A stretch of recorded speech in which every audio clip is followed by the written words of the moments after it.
રાજકોટ જિલ્લાના શાપર વેરાવળ વિસ્તારમાં થયેલી ₹2.47 કરોડની મોટી લૂંટકાંડનો ભેદ પોલીસ દ્વારા ઉકેલી લેવામાં આવ્યો છે। આ મામલે મધ્યપ્રદેશની ગેંગ સાથે જોડાયેલા 3 સાગરીતોને ઝડપી પાડવામાં આવ્યા છે।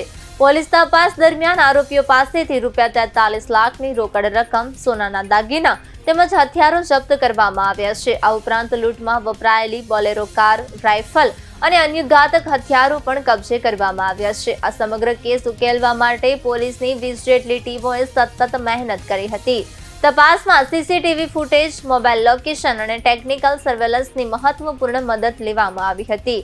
પોલીસે જણાવ્યું કે ઝડપાયેલા આરોપીઓ પાસેથી વધુ માહિતી મેળવવા માટે આગળની પૂછપરછ ચાલુ છે અને ગેંગના અન્ય સભ્યો સુધી પહોંચવાના પ્રયાસો પણ હાથ ધરવામાં આવ્યા છે।